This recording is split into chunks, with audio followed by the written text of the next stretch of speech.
मनोज दे जी। राधे राधे राधे महाराज जी।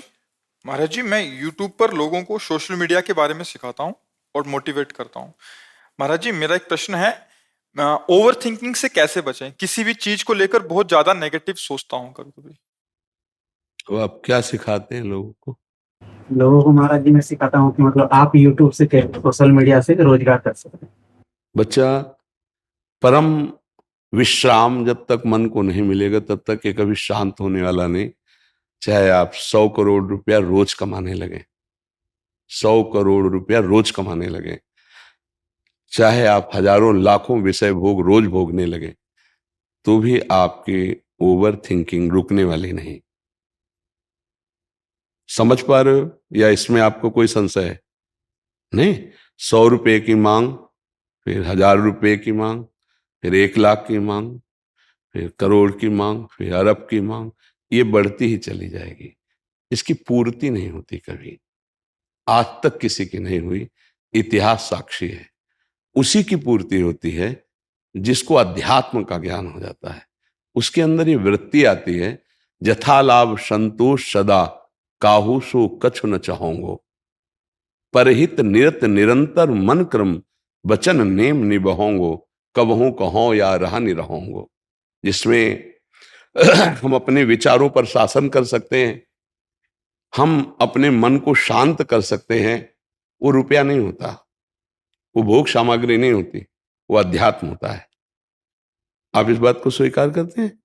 जैसे आपका मन कह रहा है कि ये शरीर भोगने को मिल जाए, तो उस शरीर को कोई भोग रहा है, या आपको ही मिल जाए, तो कुछ दिनों बाद आपका मन किसी और शरीर को भोगने की मांग करेगा, फिर किसी दिन और, फिर और ओवर थिंकिंग, ये सोच बढ़ती ही चली जाएगी आपकी, कभी रुकने वाली नहीं। ये रुकेगी तो एकमात्र श्री भगवान का आश्रय लेकर अध्यात्म ज्ञान नाम जप के द्वारा रुकेगी। नाम जप नहीं हो रहा तो चाहे जितना धन कमा ले, चाहे जितनी भोग सामग्री, महाराज ययाति जिनके वंश में भगवान श्री कृष्णचंद्र जी का अवतार हुआ, उनके बड़े पुत्र का नाम यदु था, तो इसीलिए भगवान को यदुवंशी कहा गया। उन्होंने अपने जीवन का परम पावन समय भोग में लगाया। भागवत में उनका चरित्र है, महाभारत में चरित्र है। उनको पत्नी रूप में जो मिली वो बहुत परम पवित्र, अप्सराओं को भी मोहित करने वाली परम सुंदरी देवयानी जी, भगवान शुक्राचार्य जी की पुत्री थी। वो संयोग बना ऐसा कि उनको वो प्राप्त हुई, और बहुत ही गंभीर और सुंदर दासी रूप में उन्होंने वृषपर्वा की पुत्री शर्मिष्ठा को स्वीकार किया। शर्मिष्ठा से भी पुत्र हुए, देवयानी से भी पुत्र हुए। बड़ी कथा में सारांश में केवल बता रहे हैं। देवयानी की शर्त थी कि आपने मुझे स्वीकार किया है तो मैं सर्व सुंदरी हूं और सर्व पूज्य हूं, मैं तुम्हें पत्नी रूप में प्राप्त हुई हूं, तो किसी की तरफ आंख उठा के नहीं देखोगे, ये शर्त।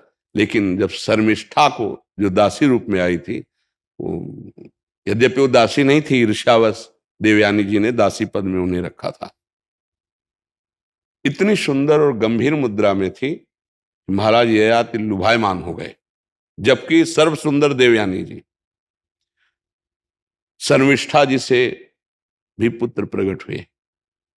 एक दिन वो शिकार के बहाने जा रहे थे, तो वहां नए नए बालक पिताश्री कह करके लिपटे। देवयानी ने कहा, पिताश्री आपको कैसे कह सकते हैं ये? तो उन्होंने कहा कि बालक हैं, ऐसे भाव से कहते नहीं, सत्य बोलिए आप। तो उनका हमारे ही बालक हैं।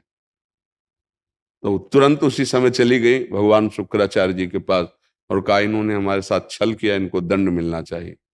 महाराज ययाति जब सामने गए तो उन्होंने कहा, जाओ, तुम इतने काम मोहित हो रहे हो तो जरावस्था को प्राप्त हो जाओ, वृद्धावस्था।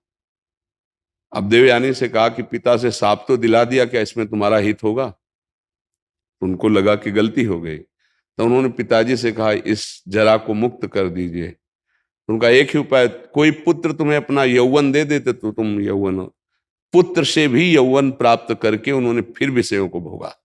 अंत तो गत्वा उन्होंने लिखा अपना अनुभव, एक भगवद विमुख को, विषयी पुरुष को संसार के संपूर्ण भोग मिल जाए तो भी उसकी तृप्ति नहीं होने वाली।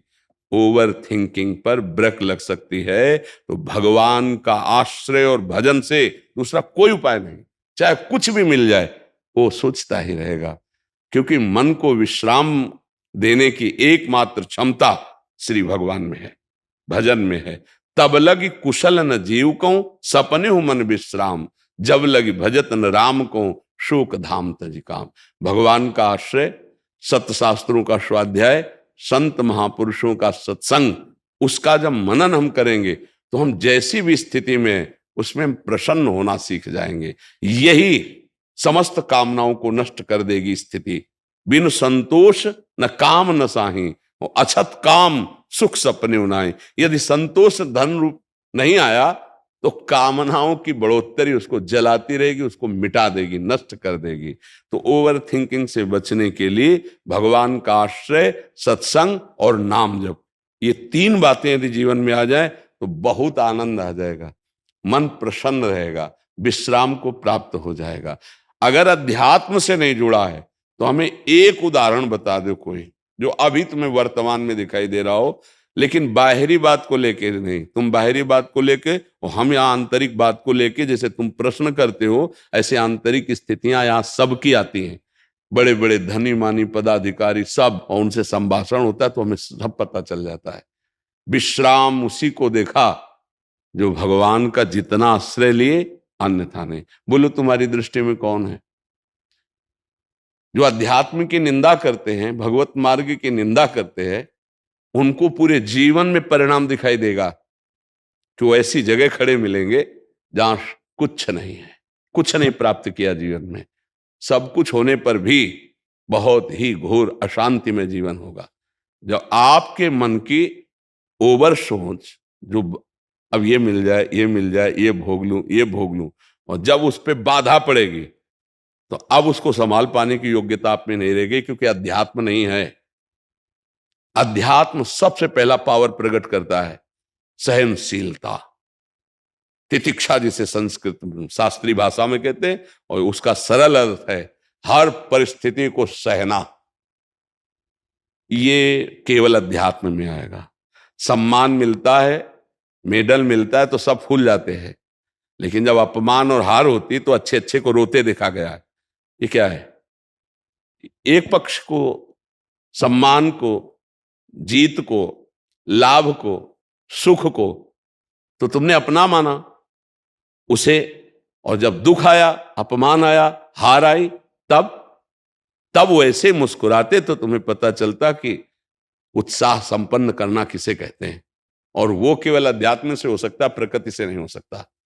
इसीलिए अध्यात्म के बिना सही मोटिवेशन स्थायी नहीं हो सकता। सही उत्साह अध्यात्म से मिलता है, जो अपनी इंद्रियों को काबू में करके फिर चले, चाहे गृहस्थ हो चाहे विरक्त हो। इंद्रियां काबू में है, मन तुम्हारे अधीन है, तो विश्व में तुम हर समय विजयी रहोगे। कोई भी द्वंद्व तुम्हें, हार जीत, सुख दुख, लाभ हानि, ये परास्त नहीं कर पाएगा। देखो भगवान श्री कृष्ण जैसा कोई मोटिवेशन करने वाला होगा क्या? वो कह रहे हैं सुख दुखे समय कृत्वा लाभा लाभो जया जयो। ऐ कर्मयोगी, सुख दुख में समान, लाभ हानि में समान, जय पराजय में समान। अगर इनका मोटिवेशन स्वीकार कर ले तो वो सदैव प्रसन्न रहेगा।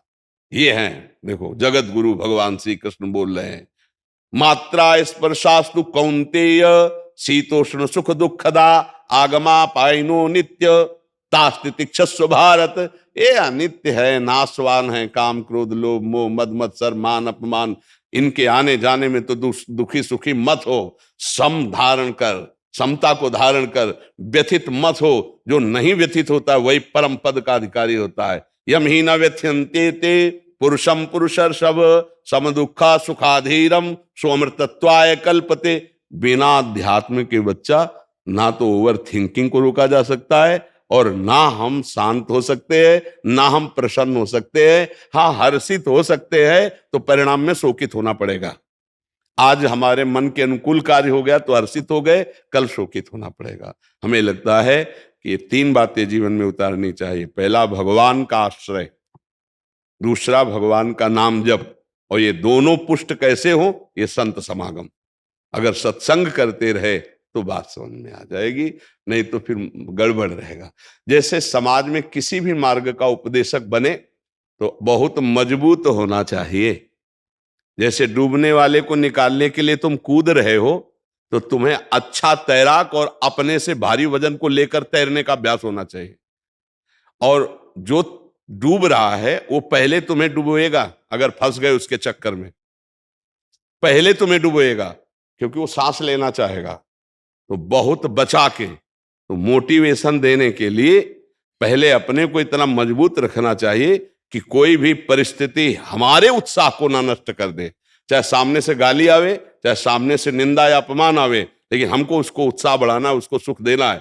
इतनी क्षमता केवल अध्यात्म में होती है, प्रकृति की पढ़ाई में नहीं होती। महर्षि, इन्होंने ये जो लिख रहे हैं कि ये मोटिवेशन देते हैं कि यूट्यूब में आप आओ और इससे आपको अच्छे पैसे मिलेंगे, ये वाला मोटिवेशन देते हैं। आप चैनल बनाओ और ऐसा ऐसा काम करो, उसमें कोई दिक्कत आती है तो वो बताते हैं। हमें कोई परेशानी नहीं, जीवन यापन के लिए कुछ भी किया जाए, जो भी जैसा भी है, पापाचरण छोड़ करके जैसा भी हो, जो भी कार्य मिले, चाहे किसानी हो, व्यापार हो, नौकरी हो, जीवन यापन के लिए है। लेकिन जीवन किसके लिए है? जीने के लिए सब कार्य किए जाते हैं, लेकिन हम जी किसके लिए रहे? अब इस प्रश्न का उत्तर अगर हो तो सही मोटिवेशन मिल जाए। जीने के लिए बहुत से उपाय हैं। नौकरी कर रहे हैं, व्यापार कर रहे हैं, विविध प्रकार के कर रहे हैं, क्योंकि उससे पैसा मिलेगा, पैसे से भोग सामग्री मिलेगी, भोग सामग्री से जीवन चलेगा। तो जी किसके लिए रहे हो? इसका उत्तर समझ लो तो सही मोटिवेशन आ जाएगा, सही उत्साह आ जाएगा। हम जी रहे हैं भगवान की प्राप्ति के लिए। अगर मानव जीवन में भगवान की प्राप्ति नहीं हुई तो पैसा कमा रहे हैं भोगों के लिए, भोग भोग रहे हैं जीने के लिए, और जी रहे हैं भोग भोगने के लिए।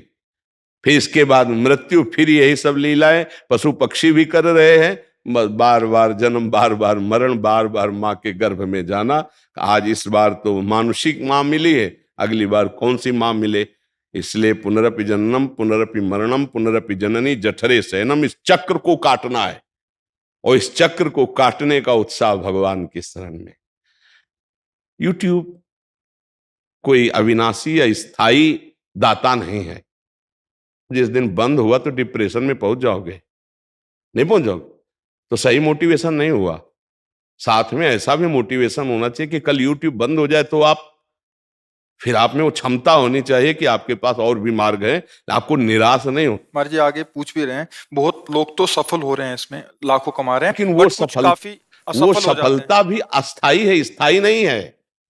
कह रहे हैं कि काफी असफल हो जाते हैं, उसका पुण्य का काम, ये पुण्य हो रहा है मेरा, है पाप हो रहा है, मैं तो उनको मोटिवेट कर रहा हूँ। मुझे समझ नहीं आ रहा क्या। पुण्य और पाप तो शास्त्र आज्ञा का पालन करने से पुण्य होता है, शास्त्र विरुद्ध आचरण करने से पाप होता है। इसमें कोई पुण्य और पाप का क्षेत्र थोड़ी जाए। यूट्यूब में आप चैनल बना करके एक व्यापार कर रहे हैं, लेकिन इसको सुकृत थोड़ी बोल देंगे, आप पुण्य थोड़ी बोल देंगे।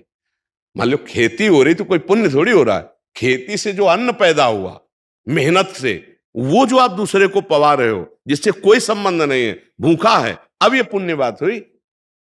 आप तो व्यापार करने का एक रास्ता बता रहे हैं, तो ये तो जीने का रास्ता है। अब यूट्यूब से जो आपको मिलते हैं उनमें से कितने औषधालय में बेचते हैं आप, कितनी के गरीबों की औषधि करवाते हैं, कितने पैसे की, कितने भूखों का पेट भरते हैं, कितने के वस्त्र देते हैं, वो पुण्य शब्द से जुड़ेगा जाकर के। तो हमें लगता है कि थोड़ा हम शास्त्रों का स्वाध्याय करें, नाम जप करें, भगवद आश्रित रहें, क्योंकि यह सब बच्चा टिकाऊ नहीं। न यहां विश्व का कोई पद टिकाऊ है, न कोई संपत्ति टिकाऊ है, कुछ टिकाऊ नहीं है। यहां परिवर्तनशील नाशवान है। बढ़ाइए उत्साह, नौजवानों को प्रेरित कीजिए, पर साथ में इतना भी तुमको ज्ञान हो और उनको ज्ञान हो कि कमाना बुरा नहीं है, कमाओ, लेकिन उनका धर्म में प्रयोग करो और शास्त्र स्वाध्याय करके आध्यात्मिक बनो, जिससे तुम हर कष्ट को सह सको। हाँ, एक बार चक्रवर्ती सम्राट पद पर हस्तिनापुर के राजा बने युधिष्ठिर जी। अगला कदम आता है कि 13 वर्ष का वनवास हो, 1 वर्ष का अज्ञातवास, इसके बाद फिर ये क्रम चक्र चलता है। ऐसा नहीं कि आज 5 लाख आप कमा रहे हो तो सदैव आप ऐसे ही चलोगे या ऐसे सुखी रहोगे। ये कोई सच्चिदानंद अविनाशी नहीं है यूट्यूब, यह कोई भी मार्ग अविनाशी नहीं। मुझे लगता है परम विश्राम और शांति के लिए, ये व्यवहार के लिए करो, लेकिन अध्यात्म का ज्ञान और भगवान का आश्रय भजन जरूर होना चाहिए। नहीं उसके बिना आपकी सोच आपको परेशान कर देगी। संतोष उसी को होता है जिसके पास नाम है, भगवान का भरोसा है। चैन से जीने के लिए एक रास्ता है, भगवान का आश्रय, नाम जप और सत्संग। इससे आपका ज्ञान विकास को प्राप्त होगा। नहीं, हम बहुतों को पराजित और रोते हुए देखा है। जीते मार उछल गए और हारे तो रो दिए। अब उनको कौन रोक पाएगा जो हार का कष्ट सहा जा रहा है, बराबर कोई जीत हो ऐसा। हमें लगता है ऐसी कला सीखनी चाहिए कि जीत में उछलो मत और हार में रो मत। हारे हैं तो हम जो त्रुटि है उसको समझेंगे और अगली बार जीतेंगे, और जीते हैं तो भगवान की कृपा, इसलिए ज्यादा फूलने की जरूरत नहीं है, क्योंकि हार भी आगे खड़ी है। दिन है तो रात आएगा, रात है तो दिन आएगी। ऐसी हमारे अंदर आध्यात्मिक शक्ति जागृत हो जाए जिसका नाम समता है। अगर समता नहीं तो फिर कोई मोटिवेशन रोक नहीं सकता, तुम्हें परेशान होना पड़ेगा। संसारिकता आपके विश्राम के लिए योग्य नहीं है। मन को कोई भी संसारिकता कभी विश्राम नहीं दे सकती। महाराज पुररवा को उर्वशी जी मिली थी, फिर भी उनकी तृप्ति नहीं हुई थी। उनकी जो दशा वर्णन की गई, वो पागल से घूम रहे थे। बाद में भगवान की कृपा से उनकी फिर बुद्धि शुद्ध हुई। महाराज पुररवा ये बहुत बड़े चक्रवर्ती सम्राट थे, उन्होंने अपने अनुभव लिखे। चाहे जितना सुख प्राप्त हो, भगवान से विमुख जीव को कभी शांति नहीं मिल सकती, कभी विश्राम नहीं मिल सकता। इसलिए नाम जप करो, सत्संग करो और शास्त्रों का स्वाध्याय करो। एक अध्याय चाहे पढ़ो, भागवत पढ़ा करो, हिंदी से ही पढ़ा करो, ठीक है। हाँ, और सबको उत्साह बढ़ाओ। अगर ये उत्साह में इतना हमारी प्रार्थना हो जाए, आपकी कोई बात सुन रहा हो और आप 5 मिनट राधा राधा जपवा लो तो बहुत बढ़िया रहेगा। 5 मिनट भाई हमारे पास आए तो असलियत वाली बात है भाई, प्रलोभन दे दो। 5 मिनट अगर नाम जपना शुरू होगा तो उसका जीवन मंगल में हो जाएगा। हमें विश्वास है कि हमारे प्रभु का नाम भाव कुभाव अनखाल सहु, नाम जपत मंगल दिस दसहु। हमने एक बार प्रार्थना की थी, 24 घंटे में 24 मिनट मुझे दे दो। मुझे देने का मतलब मेरी बात मान लो। 24 मिनट अगर तुम भगवान की आराधना करोगे तो 84 लाख योनियों से मुक्त होने की सामर्थ्य तुम में आ जाएगी। जैसे लोग मनोरंजन के लिए समय देते हैं, तो 24 मिनट बाबा जी को समय दे दो। हमको रुपया पैसा ये मांग तो नहीं है, यही मांग है कि गंदे आचरण छोड़ो, 24 मिनट भजन करने लगो। हमारे भगवान बड़े कृपाल हैं। 24 मिनट शुरू करोगे तो 24 घंटा में ना जाना, तुम्हें बताना ऐसा स्वाद लगेगा कि 24 घंटा और जिसका भजन होने लगा वो मुक्त हो गया। भजन करने वाला ही भव समुद्र से मुक्त हो सकता है, दूसरा कोई उपाय नहीं। तो एक दिन जाना है यहां से, 5 अरब बैंक में है तो 5 पैसा लेके नहीं जाना है। बड़े दोस्त हैं तो कोई सहयोग ले करेगा, यमदूतों की पिटाई से आपको बचा ले, इतना कोई अंगरक्षक पैदा नहीं हुआ। विश्व में कोई ऐसा अंगरक्षक नहीं है जिस समय यमदूत पिटाई कर रहे हो हमारे को बचा ले। वो केवल भगवान का नाम, भगवान ही बचा सकते, दूसरा नहीं। इसलिए अंतिम मोटिवेशन नाम, भगवान का आश्रय, वही आपको बचाएगा।